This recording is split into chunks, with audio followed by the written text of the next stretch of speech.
the shack by the forgotten lake. We were just 3 guys looking for a break. Me, Simon, and Eddie had been grinding away in the city for months. Brooklyn apartments, crowded subways, endless concrete. So when Simon pitched a weekend camping trip to Harriman State Park, we all jumped on board.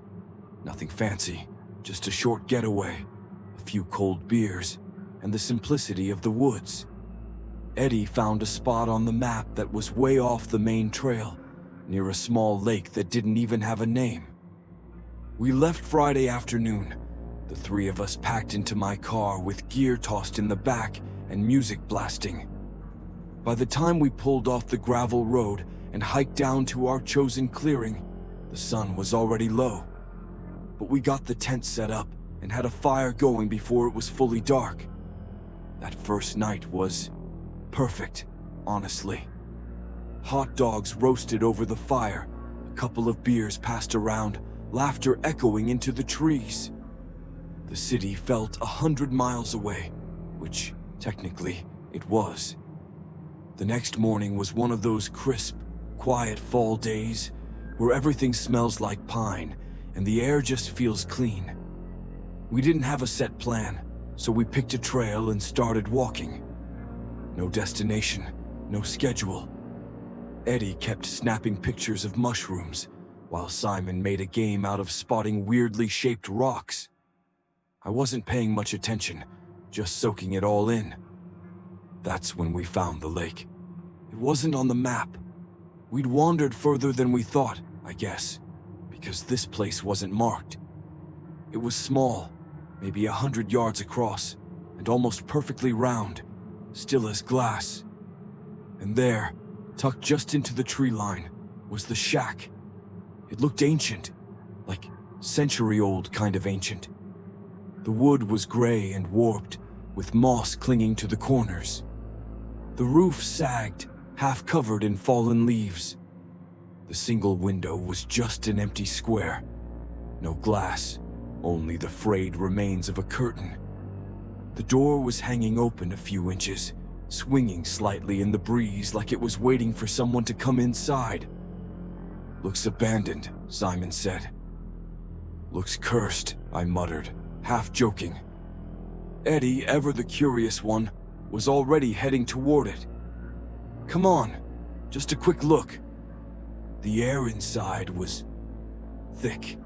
It smelled like rot and wet earth. Dust motes floated in the dim light, and every creak of the old wood echoed louder than it should have. There wasn't much inside. A single table sat in the center, and a few broken chairs were piled up in a corner.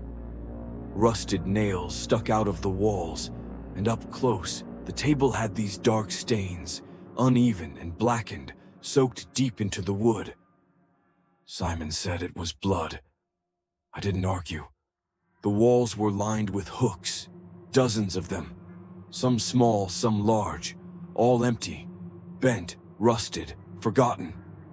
But they gave the place a kind of weight, like this shack had seen things, heard things, things it wasn't telling us. We didn't stay long, just enough time to poke around, snap a few photos, and confirm that it felt wrong. Stepping back outside felt like breathing fresh air again.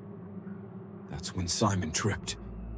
He was walking near the side of the shack when his foot caught on something buried just under the dirt. He stumbled but caught himself, then crouched down to brush away the leaves and soil.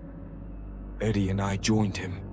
A sliver of rusted metal protruded from the earth. At first, I thought it was just some old tool, but as we cleared more dirt, it became obvious. It wasn't a tool. It was a helmet. Heavy, rusted, primitive. It looked medieval, almost ceremonial. Pointed at the top, like a twisted iron pyramid. The faceplate had 2 cross-shaped slits, jagged and uneven, like someone had carved them by hand with no care for symmetry. The whole thing looked like it had been meant to intimidate. And it did. "Jesus," Eddie whispered. "This thing's a damn relic." Simon picked it up. He grunted from the weight, It had to be at least 10 or 15 pounds, and turned it over in his hands. Inside, it smelled like rust and mud and something else. Something wrong, something old. And then, of course, he joked, "I'm gonna put it on." "No, you're not," Eddie snapped, snatching it from him. "It's filthy and creepy." Simon laughed, but there was a weird glint in his eye. Not a joke, not really. We left the helmet there, just set it down by the base of the shack and started heading back to camp. The hike back was quiet. Too quiet, really. None of us had anything to say. I caught Eddie glancing behind us a few times. I couldn't blame him. I kept picturing those slits in the helmet, staring out at us, watching. We made it back before sunset, made dinner, tried to pretend everything was normal. But it wasn't. Something had shifted. Then, sometime after dark, Simon got up. He didn't say a word, just grabbed his flashlight and walked off into the trees. Eddie and I watched him go, too stunned to react for a second. "He's going back," Eddie said. "To get the helmet," I nodded. "We should have gone after him. We should have stopped him. But we didn't." He was gone longer than expected. 15-20 minutes passed. Then we heard him coming back, his footsteps crunching leaves, slow and uneven. He stepped into the firelight looking pale, sweaty, empty-handed. Eddie jumped up. "Where is it?" Simon sat down on a log and just stared at the fire. "I threw it," he said quietly, "out into the woods." "What? Why?" Eddie asked. Simon just shook his head. Didn't want it looking at me. It was such a weird thing to say. Eddie pressed him for answers, but Simon wouldn't say more, wouldn't even make eye contact. He looked haunted. We didn't talk much after that, just crawled into the tent, zipped it shut, and tried to sleep. But I lay awake for hours, staring at the fabric above me, listening to Simon's restless breathing. I kept picturing those rusted slits, watching us from the dark. The next morning, we packed up early. No one said it, but we all wanted out of there. The drive back was silent, and that was it. We never talked about it again. Not really. A few weeks later, over beers, Simon brought it up once, called it the Iron Priest, like it was some inside joke. But the look in his eye wasn't amused, just tired. A few months later, I did some digging. Online forums, urban legends, anything I could find about Harriman State Park. But nothing came up. No stories about a shack, no rumors about a helmet. It was like we'd wandered off the map and into something we weren't supposed to find. And I think about it more than I'd like to admit. That helmet, the hooks, the stains. I wonder what kind of person built that place, what they used it for, and what was buried beneath it. Sometimes I picture that helmet still out there, rusting under the leaves, waiting. Or worse, not there anymore. We left something behind in those woods, but I don't think we left alone, and I'm not sure whatever's out there was done with us. The Stranger by the Lantern.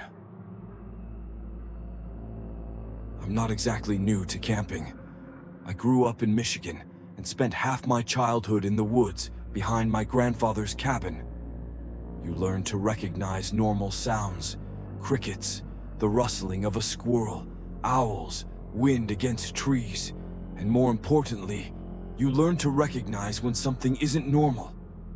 That sixth sense had saved me a few times, but I'd never needed it more than I did that night in Minnesota. It was a solo trip, something I hadn't done in years. Life had gotten too loud lately. Between the stress at work, a messy breakup, and that creeping feeling like my own apartment had started to close in on me, I just needed out. So I took a week off, packed my gear, and drove north until the highway disappeared behind dirt roads. I had no particular destination, just my compass, my map, and the intention to get lost for a while. By the third night, I'd hiked miles into a state forest with no name on the map. The site I picked was perfect, beside a narrow creek, surrounded by thick pine, no signs of anyone else for hours in any direction. I pitched my tent, lit my little camp stove, and had a simple dinner, some beans, jerky, and a swig of whiskey.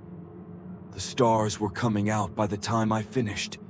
There was no cell service, no sounds of cars, just the murmur of the creek and the occasional snap of a twig far off in the dark. It was exactly what I needed. After tossing some wood on the fire, I sat on a log and listened to the night, letting it settle into me, breathing deep. I had a lantern set on a stump to my left, and the tent zipped up a few feet behind me. I wasn't tired yet, so I just sat there for a while, sipping whiskey and letting the fire fade to glowing embers. I don't remember exactly what made me look up, but I did. And there was someone standing just outside the tree line. He wasn't moving, just standing there, half-shadowed, maybe 20 feet away, barely lit by the orange flicker of the dying fire. I froze, every part of me going cold at once. I couldn't make out his face, but I could see enough. A man, tall, in a jacket that looked too big for him, and pants that seemed soaked below the knees. I said something. Hey, maybe. But he didn't answer, didn't react at all. My hand crept toward the hatchet lying beside my boot. "What do you want?" I said, trying to keep my voice firm. He tilted his head slightly. That's it. Just a slow tilt, like he was listening. But then he turned and walked slowly, deliberately, back into the woods. Not rushed, not afraid. I waited a full minute before I moved. My heart was hammering. I grabbed the lantern and shined it toward the trees, but he was gone. I didn't hear him leave. No footsteps, no branches snapping. Just gone. I packed my gear in record time. Tent down, stove cold. Everything shoved into my pack in a tangle. I was about to leave when I realized I had no trail. I had veered off the marked path hours ago and hadn't tracked my position since dusk. With the fire gone and only my lantern, hiking would be risky. The last thing I wanted was to get turned around in unfamiliar forest in the middle of the night. So I did the next best thing. I moved upstream, carefully, about 100 yards, and made a new camp. No fire. Just the tent and the lantern inside, barely lit. I didn't sleep. Every little noise outside made me flinch. I kept the hatchet next to me and lay fully clothed, staring at the ceiling of my tent, ears tuned for footsteps. But none came. The next morning was misty, the kind that hangs low over the forest floor, like the woods are trying to smother something. I didn't eat, just packed up and started hiking. It took hours, but I finally found my way back to a marked trail. The entire hike out, I kept feeling watched, like there was someone just out of sight, matching my pace, never quite visible. But I didn't stop. I didn't look back. By the time I reached the gravel pull-off where I'd parked, my legs were aching and my nerves felt like piano wire. The forest was dead silent until I saw my car. Someone had left something on the hood. I stopped cold. It was my lantern, the one I had packed into my bag and zipped shut inside the tent. Only now it was cracked, just slightly, and the handle was twisted, like someone had tried to rip it off. And inside, there was a folded piece of paper, yellowed and damp. I didn't want to open it. Everything in me told me not to. But I did. The paper was soft, and the ink was smudged, but I could still read the words. "You're not supposed to camp here." There was no name, no signature, just that sentence. I didn't wait to inspect further. I threw my pack into the car and drove until I saw a paved road again, then drove another hour beyond that. I didn't stop until I found a 24-hour diner, where I sat in the parking lot for almost half an hour before going in, just trying to breathe. I told myself maybe it was a ranger, maybe I had crossed some old boundary, maybe it was some weird local custom, but nothing about it felt official. And I had that feeling, the kind you can't explain, the one deep in your gut that screams when logic doesn't have answers. Back home, I couldn't sleep for days. Every time I turned off the lights, I saw that figure standing outside the tree line again, that lantern, that note. Then something else started happening. I kept hearing things outside my window. Not every night, not at first, but once or twice a week, I'd be in bed and hear footsteps on the gravel by the side of my house. Just a few crunches, then silence. No one was ever there when I looked. But the worst came about a month after the trip. I came home late one night, and the light in my hallway was on. I live alone. There, just inside my front door, was the lantern. The same lantern I had thrown into a trash bin behind my apartment 2 weeks before. Still cracked, still broken. But this time, the note inside said something else. "You were warned."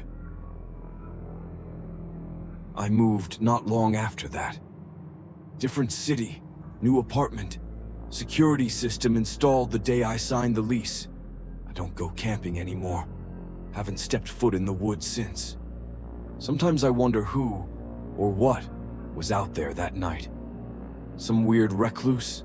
Some backwoods cult that doesn't like trespassers? Or maybe something older, something tied to the forest itself. All I know is something followed me out of those woods. And some nights, when it's real quiet, I think I still hear footsteps in the gravel. And I pray it's not the lantern.